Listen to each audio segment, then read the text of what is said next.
ज़्यादा वाइब्रेशन की वजह से मैग्नेट में प्ले आती है और ज़्यादा वाइब्रेशन की वजह से कॉइल के टांके टूटते हैं। ये दोनों चीज़ें। तीसरा मसला हमारे पास ये आता है कि हमारे पास जो गैस कंप्रेसर मशीन है उसका प्रेशर कम हो जाता है। दोस्तों प्रेशर क्यों कम होता है? प्रेशर बनता है दोस्तों इस मैग्नेट के इधर होती हैं बोकियाँ, यानी कि जिनको हम रबड़ भी बोलते हैं, वो होती हैं, वो जाती हैं फट। अब वो फटती कैसे हैं? उनके फटने की वजह से हमारा प्रेशर जो है वो लीक होता है और वो इसकी वजह से ये हमारी गैस कंप्रेसर मशीन प्रेशर नहीं बनाती। तो उसके लिए हमने क्या करना है, सिंपल। अस्सलाम वालेकुम दोस्तों, क्या हाल चाल है आपका? तमाम दोस्त ठीक ठाक हैं, खैरियत से हैं? दोस्तों आज की इस वीडियो में मैं आपको gas compressor machine, gas pump या फिर बहुत से लोग इसको गैस वाली हीट गन भी बोलते हैं। दोस्तों इसके हवाले से दो ऐसी एहतियातें आपको बताऊंगा। अगर आप उन पर अमल कर लेते हैं तो इंशाल्लाह ताला आप पूरी लाइफ टाइम आपकी ये gas compressor machine, gas pump या फिर गैस वाली जो हीट गन जो लोग बोलते हैं, ये कभी भी ख़राब नहीं होगी। दोस्तों दो इसकी ऐसी एहतियातें हैं, अगर आप इन पर अमल कर लेते हैं तो इंशाल्लाह ताला मैं आपको गारंटी देता हूँ कि आपकी ये हीट गन, ये गैस कंप्रेसर और यही गैस पंप लाइफ टाइम कभी ख़राब नहीं होगा। वो दो ऐसी एहतियातें कौन सी हैं दोस्तों? सबसे पहले तो मैं आपको बता दूं कि इनमें ख़राबी आती क्या है, इसमें ख़राबी का मसला क्या होता है। दोस्तों ये जो ख़राब होती है, सबसे पहली चीज़ तो इसका जो शोर होता है, पहला मसला। दूसरा मसला इसका हो जाता है कि लाइट ऑन होती है, ये गैस कंप्रेसर मशीन नहीं चलती।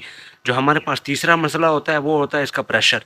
ये तीन ही ऐसे मसले हैं जिन पर ये हीट गन काम करती है, और ये तीन ही ऐसे मसले हैं जो हर हीट गन यानी कि हर गैस कंप्रेसर में आते हैं। तो ये क्यों आते हैं वो तो आपको मैं बता देता हूँ, और इसी के साथ साथ इनसे बचा कैसे जाता है।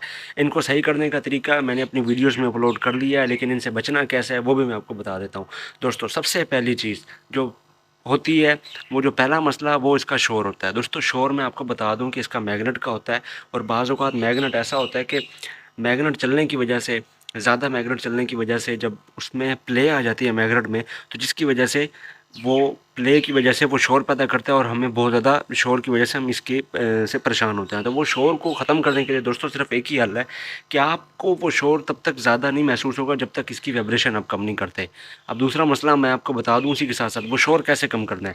देखिए दोस्तों, ये हीट कंप्रेसर या हीट गन या फिर गैस कंप्रेसर मशीन दोस्तों ये ना वाइब्रेट करती है। आप इस पर मैं आपको बता दूं, ये वाइब्रेट करती है, आपको भी पता होगा ये वाइब्रेशन करती है। इसकी वाइब्रेशन, जब इसकी वाइब्रेशन होती है तो इसकी वाइब्रेशन की वजह से इसके जो है टांके वो टूट जाते हैं, उसके कॉयल के टांके टूटते हैं। जब कॉयल के टांके दोस्तों इसके टूटते हैं तो उससे दूसरा मसला हमारे पास ये पेश आता है कि जब इसकी लाइट ऑन होती है लेकिन गैस कंप्रेसर मशीन नहीं चलती, क्योंकि उसकी वजह से इसकी सर्किट में करंट जाता है लेकिन इसकी कॉयल में करंट नहीं जाता, क्योंकि इसके कॉयल के टांके वाइब्रेशन की वजह से टूट जाते हैं। तो ज़्यादा वाइब्रेशन की वजह से मैग्नेट में प्ले आती है और ज़्यादा वाइब्रेशन की वजह से कॉइल के टांके टूटते हैं। ये दोनों चीज़ें वाइब्रेशन की वजह से होती हैं। तो उसको हम ख़त्म नहीं कर सकते दोस्तों, लेकिन कम कर सकते हैं। कम करने के लिए आप देख सकते हैं मैंने इसके नीचे कपड़ा रखा हुआ है, और वो भी डबल करके। दोस्तों मैंने अपनी पिछली वीडियोज़ में भी बताया हुआ है कि आज तक आपको यूट्यूब पर किसी भी ने भी नहीं बताया होगा कि इसके टांके टूट जाते हैं, उसकी असल वजह क्या होती है, उससे हम कैसे बच सकते हैं। दोस्तों ये लाइफ टाइम अगर आप इस चीज़ पर अमल करते हैं तो इंशाल्लाह ताला लाइफ टाइम आपकी कॉइल के टांके कभी नहीं टूटेंगे। क्योंकि दोस्तों अगर आप इसको कपड़े के बगैर रखते हैं तो ये इस तरह मूव करती रहेगी, हिलती रहेगी, कभी इधर जाएगी कभी इधर जाएगी, और जिसकी वजह से ये ज़्यादा वाइब्रेट होगी, मैग्नेट में प्ले आएगी, शोर भी ज़्यादा होगा और टांके भी टूट जाएंगे इसके। ये अगर आप सबसे पहले ये था तो मैंने आपको बता दी कि आप इसके नीचे अगर कपड़ा रखेंगे तो इंशाल्लाह ताला आपको ये दोनों मसले नहीं पेश आएंगे। एक पहला मसला कि लाइट ऑन होती है और कंप्रेसर मशीन नहीं चलती, दूसरा मसला जो इसके शोर का होता है वो इसका शोर कभी भी नहीं आएगा। अब मैं दोस्तों आपको बता दूं इसका प्रेशर का रीज़न। अब इसका प्रेशर, तीसरा मसला, जो तीसरा मसला हमारे पास है उसके लिए दूसरी एहतियात। तीसरा मसला हमारे पास ये आता है कि हमारे पास जो गैस कंप्रेसर मशीन है उसका प्रेशर कम हो जाता है। दोस्तों प्रेशर क्यों कम होता है? प्रेशर बनता है दोस्तों इस मैग्नेट के इधर होती हैं बोकियाँ, यानी कि जिनको हम रबड़ भी बोलते हैं, वो होती हैं, वो जाती हैं फट। अब वो फटती कैसे हैं? उनके फटने की वजह से हमारा प्रेशर जो है वो लीक होता है, और वो इसकी वजह से ये हमारी गैस कंप्रेसर मशीन प्रेशर नहीं बनाती। तो उसके लिए हमने क्या करना है, सिंपल, कि हमारे पास एक एहतियात है, ये रेगुलेटर बटन दिया गया है गैस कंप्रेसर मशीन में।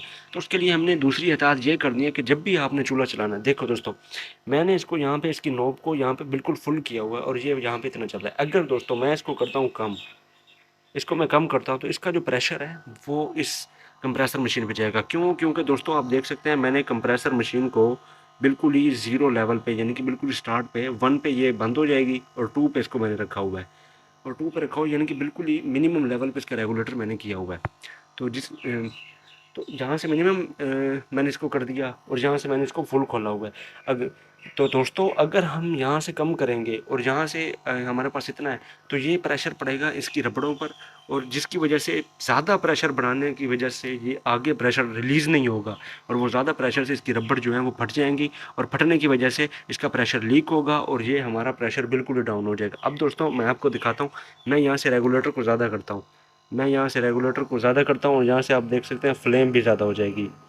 यहाँ से मैं इसको कम करता हूँ तो फ्लेम भी कम। दोस्तों आपने हमेशा जो अपना स्टोव है या चूल्हा है उसका जो बटन है उसको फुल खोल देना है, और जो अगर आपको गैस कम करनी भी हुई तो आपने कम यहाँ से करनी है दोस्तों, आपने कम यहाँ से बिल्कुल कम खोल लेनी है और यहाँ से फुल खोल, जितनी गैस चाहिए हो आपको। अगर आप किसी भी चीज़ को पकाना चाहते हैं, आप दम वाली आंच पर रखना चाहते हैं, तो आप एक काम ये कर सकते हैं कि इससे ज़्यादा कम उधर नहीं हो सकता, इसको कम करेंगे तो उस पर प्रेशर पड़ेगा, जिसकी वजह से उसकी जो रबड़ है वो फटेंगी, और प्रेशर आगे से फिर हमारे पास ये मसला पेश आता है कि गैस कंप्रेसर मशीन प्रेशर नहीं बनाती, गैस का प्रेशर नहीं आता। तो उसके लिए आपने सिंपल क्या करना है, अगर आपको दम वाली आंच चाहिए कोई भी चीज़ पकानी है, तो आप इसके साथ जो एक्स्ट्रा चूल्हा होता है उसको चला दें, थोड़ा सा उसको चला दें, ये कम ऑटोमेटिक कम हो जाएगी, इस पर भी प्रेशर नहीं पड़ेगा, और ये आपको जो रिक्वायर्ड यानी कि फ्लेम होगी वो भी आपको मिल जाएगी। तो इस तरीके पे अमल करने से आप इंशाल्लाह ताला आपकी जो गैस कंप्रेसर मशीन है कभी भी ख़राब नहीं होगी। दो मसले मैंने आपको बताए, दो एहतियात हैं। पहली एहतियात, आपने इसके नीचे कपड़ा रखना है, कपड़ा रखने से क्या होगा, इसकी वाइब्रेशन कम होगी, वाइब्रेशन जब कम होगी तो हमें ये मसला नहीं पेश आएगा कि लाइट ऑन होती है, गैस कंप्रेसर मशीन चलती है, और ये भी मसला नहीं पेश आएगा कि प्रेशर मशीन बहुत ज़्यादा शोर करती है। दूसरी एहतियात मैंने आपको बताया कि जब भी आपने गैस कम या ज़्यादा करनी है तो आपने इस रेगुलेटर से करनी है जो गैस कंप्रेसर मशीन के साथ दिया गया है, ना कि अपने चूल्हे से। अपने चूल्हे को आपने हमेशा फुल रखना है, और जो गैस कम ज़्यादा करनी है वो हमने इस वॉल्यूम से करनी है जो हमें गैस कंप्रेसर मशीन के साथ दिया गया है। इसका फ़ायदा हमें ये होगा कि जो हमारा गैस कंप्रेसर मशीन में ये मसला आता है कि गैस का प्रेशर नहीं बनता, गैस कंप्रेसर मशीन प्रेशर नहीं बनाती, तो वो यही वजह होती है कि यहाँ से जब हम कम करते हैं और यहाँ से फुल खोल देते हैं, यहाँ से कम कर देते हैं, तो हम इसका सबसे बड़ा इम्पैक्ट पड़ता है इस पर, इसकी रबड़ों पर, और इसकी रबड़ें फट जाती हैं जिसकी वजह से इसका प्रेशर नहीं बनता। दोस्तों ये एक मालूमाती वीडियो थी, मैंने आपको ये दो एहतियातें बताना लाजमी समझी, क्योंकि ये आप हर बंदे को पता होना चाहिए। दोस्तों पूरे यूट्यूब पर आपको हर एक चीज़ सिखाई जाती है, लेकिन एहतियात कभी भी नहीं बताई जाती। दोस्तों अगर आप इन एहतियातों पर अमल करते हैं तो इंशाल्लाह ताला आपकी gas compressor machine life time कभी भी ख़राब नहीं होगी। वीडियो अच्छी लगी तो वीडियो को लाइक, शेयर और चैनल को सब्सक्राइब लाजमी कीजिएगा। इस तरह की मालूमाती वीडियो मैं अपने चैनल पर अपलोड करता रहता हूँ। तब तक के लिए रखिएगा अपना ढेर सारा ख्याल। मिलते हैं नेक्स्ट वीडियो में। अल्लाह हाफिज़।